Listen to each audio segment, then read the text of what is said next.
பார்க்க போகிறது ஊடக மீன் குழம்பு. வாங்க வீடியோக்குள்ளே போகலாம். ஊடக மீன் நாங்கள் நேரடியாக கடல்லே போயிட்டு நல்லா ஃப்ரெஷ்ஷாக பார்த்து வாங்கிட்டு வந்திருக்கோம். இப்போ நம்ம உப்பு போட்டு நல்லா உரசிக்கிறோம். இதை உப்பு போட்டாச்சு, நல்லா கல் உப்பு போட்டுக்கிறோம். கல் உப்பு போட்டு நல்லா உரசுவோம். இந்த மாதிரி நல்லா மண் சட்டியில் உரசுவோம். அப்போ தான் நல்லா சுத்தமாகும். நல்லா உரசியாச்சு. நல்லா உரசி எடுத்த பிறகு இந்த மாதிரி தண்ணியை ஊற்றி நல்லா கழுவுவோம். வயிற்று பகுதியில் உள்ள குடல், நல்லா கருப்பு கலரில் இருக்கும் ரத்தம், இதெல்லாம் நல்லா சுத்தம் பண்ணி எடுத்துருவோம். நம்ம நல்லா அலசி எடுத்து வச்சுக்கிட்டா ஊடக மீன் நல்லா தண்ணி ஊற்றி நல்லா கழுவியாச்சு. கழுவி இந்த மாதிரி நல்லா சுத்தமாக கழுவுங்க. இந்த மாதிரி சுத்தமாக கழுவிட்டு பாருங்க, நல்லா சுத்தமாக வந்திருக்கா. இது மாதிரி நல்லா சுத்தமாக கழுவி எடுத்து வச்சுக்கிடுவோம். தேவையான பொருட்கள்: வெங்காயம், இது ஒரு 10 வெங்காயத்தை நல்லா பொடி பொடியாக நறுக்கி வச்சுக்கிடுங்க. தக்காளி இந்த மாதிரி அழகாக பொடி பொடியாக நறுக்கி வச்சுங்க. இது 2 தக்காளி நாங்கள் எடுத்துருக்கோம். பச்சை மிளகா நல்லா நடுவில் வகுந்து ஒரு 4 பச்சை மிளகா எடுத்து வச்சுக்கிடுங்க. தேவையான அளவு கருவேப்பிலை இந்த அளவுக்கு எடுத்துக்கிட்டாலே போதும். வானொலி நல்லா காஞ்சிருச்சு. இப்போ நம்ம தேவையான அளவு எண்ணெய் சேர்த்துக்கிடுவோம். சிறிதளவு வெந்தயம் சேர்த்துக்கிறோம். எண்ணெய் சூடானோன்னே வெந்தயம் நல்லா புரிஞ்சிருச்சு. இப்போ சோம்பு சேர்த்துக்கிறோம் சிறிதளவு. இப்போ நம்ம பொடி பொடியாக நறுக்கி வச்சுருந்த வெங்காயத்தை சேர்த்துக்கிறோம்.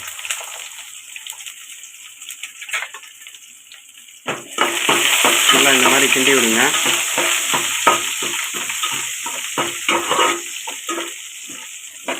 நல்லா கிண்டுங்க. இந்த மாதிரி ஒரு பொன்னிறமாக வரணும். பொன்னிறமாக வந்துருச்சு. நம்ம நறுக்கி வச்சுருந்த தக்காளியை சேர்த்துக்கிறோம். தக்காளியை சேர்த்துக்கிட்டு நல்லா மிக்ஸ் ஆகிற அளவுக்கு நல்லா கிண்டுங்க.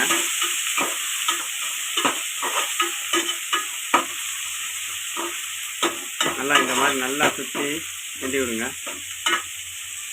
வெங்காயம் தக்காளி நல்லா வதங்கிருச்சு.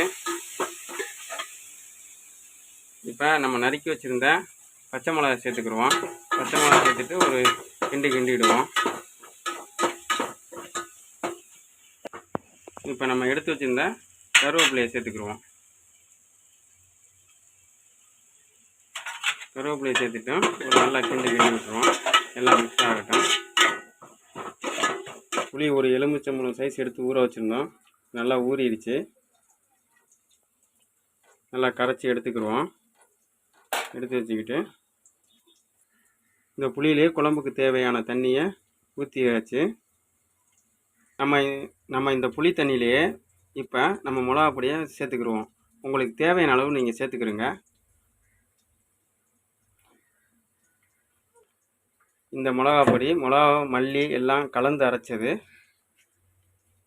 இதை புளி தண்ணியிலே சேர்த்துக்கிடுவோம். புளி தண்ணியிலே சேர்த்து நல்லா கரைச்சிக்கிடுவோம். இந்த புளி தண்ணியில் கொஞ்சோண்டு உப்பு சேர்த்துக்கிடுவோம். நம்ம குழம்புக்கு தேவையான அளவு உப்பை இந்த புளி தண்ணியிலே சேர்த்துக்கிடுவோம்.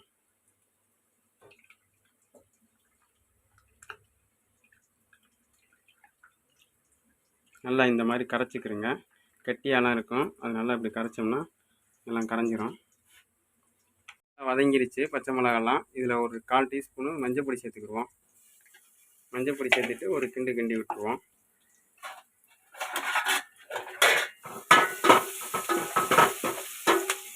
இந்த மசாலா சேர்த்து கரைச்சி வச்சிருந்த புளி தண்ணியை இப்போ ஊற்றிடுவோம்.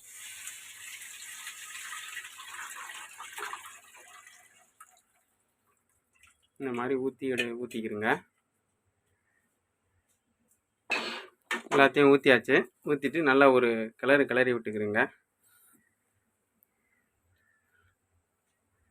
நல்லா இந்த மாதிரி தண்ணியை ஊற்றி நல்லா கிளறின பிறகு காரம், புளிப்பு, உப்பு ஒரு தடவை பார்த்துக்கிறங்க. எல்லாம் கரெக்டாக இருக்கான்னு. உங்களுக்கு அப்படி எதுவும் குறையா இருந்துச்சுன்னா நீங்கள் உங்களுக்கு தேவையானது சேர்த்துக்கிறங்க. இப்போ எல்லாத்தையும் நம்ம கிண்டியாச்சு. கிண்டி விட்டு இப்போ ஒரு 5 நிமிஷம் அடுப்பை சிம்மில் வச்சு மூடி வச்சுருவோம். கொதிக்கட்டும். நல்லா கொதித்து வரட்டும். குழம்பு நல்லா கொதிச்சிருச்சு. நீங்களே பாருங்கள். இப்போ நம்ம நல்லா சுத்தம் பண்ணி வச்சுருந்த மீனை எடுத்து சேர்த்துக்கிடுவோம்.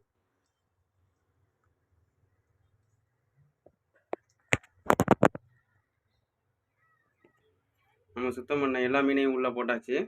பாருங்கள், இந்த மாதிரி போட்டுக்கிட்டாச்சு. அவ்வளோதான், ரொம்ப கிண்டிடாதீங்க, மீன்லாம் உடஞ்சிரும். ஒரு 5 நிமிஷம் இருந்தாலே போதும், மீன் சீக்கிரம் வெந்துடும். ஒரு 5 நிமிஷம் அடுப்பை சிம்மில் வச்சு இந்த மாதிரி மூடி வச்சுருவோம். 10 நிமிஷம் ஆயிடுச்சு. நான் எடுத்து திறந்து பார்த்தேன். இன்னும் நம்மளுக்கு ஒழுங்காக இன்னும் கொதிக்கலை, இன்னும் கொதிக்கணும். நம்மளுக்கு இந்த ஓரத்தில் மட்டும் எண்ணெய் மாதிரி வந்துருக்குல்ல, இது மாதிரி ஃபுல்லாகவே நம்மளுக்கு எண்ணெயாக வரணும். இந்த மாதிரி ஃபுல்லாக எண்ணெயாக வந்துருச்சுன்னா குழம்பு நல்லா கொதித்து மீன் வெந்துருச்சுன்னு தெரியும். அதனால் இன்னும் ஒரு 5 நிமிஷம் நம்ம மூடி வைப்போம்.